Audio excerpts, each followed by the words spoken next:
Hello दोस्तों, उम्मीद है आप लोगों का दिन अच्छा जा रहा है। आज हम बात करने वाले हैं वैल्यू इन्वेस्टिंग की, और वैल्यू इन्वेस्टिंग की साइकोलॉजी कैसी है, और अगर आपको वैल्यू इन्वेस्टिंग करनी है आपका माइंडसेट क्या होना चाहिए और आपको क्या क्या चीज़ें ध्यान में रखनी चाहिए। तो वैल्यू इन्वेस्टिंग तो हम ऑलरेडी पहले सब समझते हैं कि बाय लो सेल हाई, लेकिन रियलिटी में ये वैल्यू इन्वेस्टिंग हमारी पेशेंस का टेस्ट होती है, क्योंकि ये सिर्फ नंबर्स पे नहीं होता। सबको पता है बाय लो सेल हाई, लेकिन हर इन्वेस्टर इसको फॉलो नहीं कर सकता, क्योंकि जब मार्केट में अनसर्टेनिटी आती है तो सबका पहला ख्याल यही होता है कि पोजीशंस एग्जिट करें और लॉस कम करें।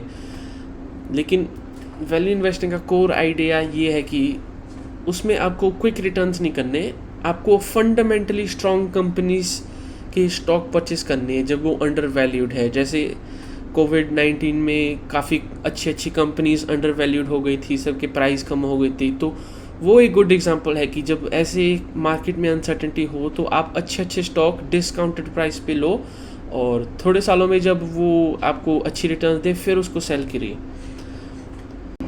वैल्यू इन्वेस्टमेंट में आपको बहुत कुछ करना नहीं है, सुनने में आसान लगता है लेकिन आपको कुछ नहीं करना। जब मार्केट भाग रही है इधर उधर, आपको बस शांत होकर एक जगह बैठना है। जब मार्केट रिकवरी करेगी आपको अपना पैसा वापस मिल जाएगा। ऐसे तो कभी हुआ नहीं कि मार्केट गिरी और गिरी रहेगी, कभी वापस ऊपर ही नहीं आई। तो अब हम चलते हैं वाई मोस्ट इन्वेस्टर्स फेल। तो काफ़ी इन्वेस्टर्स कुछ गलतियां करते हैं, जैसे मार्केट डिप से डर जाते हैं। तो आपको वो नहीं करना अगर आप वैल्यू इन्वेस्टर हो, क्योंकि आपको पता ही है मार्केट करेक्शन करेगी, और करेक्शन करेगी तो और भी अच्छी प्राइजेस मिलेंगे आपको। दूसरा है lose patience when prices don't move. तो एक ये ज़रूरी पॉइंट इसलिए है क्योंकि कुछ लोग देखते हैं कि चलो 6-7 महीने से प्राइस काफ़ी स्टेबल है तो मैं एग्जिट कर देता हूँ, ये स्टॉक मुझे रिटर्न नहीं देगा। लेकिन अगर आप वैल्यू इन्वेस्टमेंट कर रहे हो, आपका हराइजन बड़ा होना चाहिए, जैसे 7 साल 10 साल कि आप 6 महीने, ये तो शॉर्ट टर्म माना जाता है, बहुत ज़्यादा शॉर्ट टर्म माना जाता है इन्वेस्टमेंट के वर्ल्ड में। तो ऐसे शॉर्ट टर्म में आपको वॉलेटिलिटी से पता नहीं लगेगा कि आपका स्टॉक अच्छा है या नहीं, या परफॉर्म करेगा, लेकिन आपको अपनी फंडामेंटल एनालिसिस पे स्ट्रॉन्ग रहना है। तीसरा है कि आपको भीड़ के पीछे नहीं भागना। अगर मार्केट भाग रही है मार्केट को भागने दो। अगर आपको पता है कि आपने फंडामेंटल एनालिसिस की है और वो कंपनी बहुत अच्छी है, वो स्ट्रॉन्ग फंडामेंटल कंपनी है, आप बैठे रहो, आपको जब मार्केट करेक्शन होगी आपको अपना रिवॉर्ड मिल जाएगा। और जो वैल्यू इन्वेस्टमेंट होती है उसमें आपको वैल्यू टाइम में मिलती है, ना कि टाइमिंग से। तो आपकी टाइमिंग जो मर्जी हो, टाइमिंग तो अगर आप इतने बड़े लॉन्ग होराइजन की बात कर रहे हैं 10 साल 12 साल, तो टाइमिंग का फ़र्क पड़ता है, लेकिन इतना ज़्यादा फ़र्क नहीं पड़ता। तो आपका मेन फोकस होना चाहिए जितनी ज़्यादा देर आप मार्केट में रह सको। फॉर एग्ज़ाम्पल जो 2008 में क्राइसिस आए थे मार्केट में और सब कंपनीज़ के ऑब्वियसली शॉर्ट हुए थे स्टॉक्स, तो अगर आप उस समय HDFC में इन्वेस्टमेंट करते, आपको अगले 5 साल के लिए जब मार्केट ने रिकवरी की आपको लगभग 27 या 28% कॉम्पाउंडेड एनुअल ग्रोथ रेट मिल सकता था। लेकिन जो अच्छे वैल्यू इन्वेस्टर्स थे उस टाइम की उन्होंने की तो उनको रिटर्न मिल गए। तो यही है एक एग्जांपल वैल्यू इन्वेस्टमेंट का। आपको अच्छी फंडामेंटल कंपनीज डिस्काउंटेड प्राइस पे लेनी है और मार्केट वॉलेटिलिटी को सहन करके लॉन्ग टर्म में जाके उसको बेचना है। ये है वैल्यू इन्वेस्टिंग बस। और अगर आप डायरेक्ट स्टॉक्स में इन्वेस्टमेंट कर रहे हो तो आपको डिसिप्लिन बहुत ज़रूरी है, क्योंकि आपको एक प्रोसेस डिफाइन होना चाहिए आपका, या एक डिफाइंड फ्रेमवर्क की मैं इस बेसिस पे अच्छी कंपनीज वैल्यू करूँगा कि अगर एक कंपनी में ये चीज़ें होंगी तो उनका स्टॉक मैं लूँगा, मैं उसका मतलब है कि वो अच्छी कंपनीज है। तो आपको ये डिफाइंड चाहिए कि अगर इस कंपनी में ये नहीं है तो मैं उसमें नहीं जाऊँगा, क्योंकि ये आप शॉर्ट टर्म की बात नहीं कर रही कि आज स्टॉक खरीद लिया 2 महीने बाद बेच दिया। अगर आप एंट्री कर रहे हो, आप ऐसे सोच के एंट्री करो, आप 8 10 12 साल के लिए एंट्री कर रहे हो, तो आपको कम्प्लीटली श्योर होना है कि जो मैं कंपनी उठा रहा हूँ ये 1 नंबर की कंपनी है, इसमें कुछ नहीं होने वाला।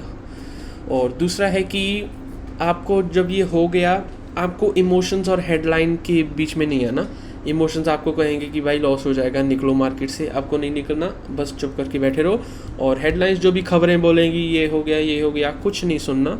आपको फंडामेंटली स्ट्रॉन्ग कंपनीज लेनी है, उस पर यकीन कीजिए, अपनी खुद की रिसर्च पे यकीन कीजिए कि मैंने ये कंपनी देखी है, इसके सारे अकाउंट्स देखी है, ये कंपनी बहुत स्ट्रॉन्ग है, ये कंपनी मुझे रिटर्न्स देगी, तो बस आप बैठ जाओ, कुछ नहीं करने की ज़रूरत। और तीसरा आपको कन्विक्शन चाहिए। कन्विक्शन का मतलब यही है कि जो वॉलेटिलिटी है उसके थ्रू आपको इन्वेस्टर रहना है। ऐसे नहीं कि वॉलेटिलिटी आ गई, आपने पोजीशन एग्जिट कर दी, लॉस हो गया या थोड़ा सा प्रॉफिट हो गया, वो अपना गोल नहीं है। हमारा गोल है मल्टी बैगर गोल। आप जो भी इन्वेस्टमेंट कर रहे हो लॉन्ग होराइजन के लिए कर रहे हो। आप फॉर एग्जांपल 2020 का क्रैश ही ले लो, जो इन्वेस्टर्स उस समय में पैनिक हुए थे, उन्होंने अपनी सारी पोजीशंस या तो कम में बेच दी या शॉर्ट सर्किटेड मार्केट में बेच दी। लेकिन जो अच्छे वैल्यू इन्वेस्टर्स थे उस समय में, उन्होंने अपॉर्चुनिटी देखी कि अब अच्छे अच्छे स्टॉक्स सस्ते प्राइस में मिल रहे हैं और उन्होंने और भी पोजीशंस बनाई। मार्केट से एग्जिट नहीं की लेकिन और भी ज़्यादा एंट्री की मार्केट में, क्योंकि डेटा आपके सामने ही है, पीछे जाओ 2 साल देख लो। और जो कोविड के बाद 2 साल में मार्केट ने करेक्शन की, बहुत ज़्यादा तेज़ करेक्शन की और प्रीवियस हाई भी ब्रेक करके और भी ज़्यादा प्रॉफिट कमा के दिए मार्केट को। तो इस वीडियो से आपको यही सीखना है कि वैल्यू इन्वेस्टमेंट एक माइंडसेट है। तो आपको अच्छा रहना है, स्टेबल रहना है, टेम्पररी वॉलेटिलिटी के उसमें फंस के आपको अपनी पोजीशन से एग्जिट नहीं करनी, क्योंकि आप लॉन्ग टर्म इन्वेस्टर हो। शॉर्ट टर्म वॉलेटिलिटी को आप भूल ही जाओ, ये आपको कुछ नहीं करके देगी। और दूसरा, market rewards time in the market, not timing in the market. तो आपको बस डट के बैठा रहना है और कुछ नहीं करना।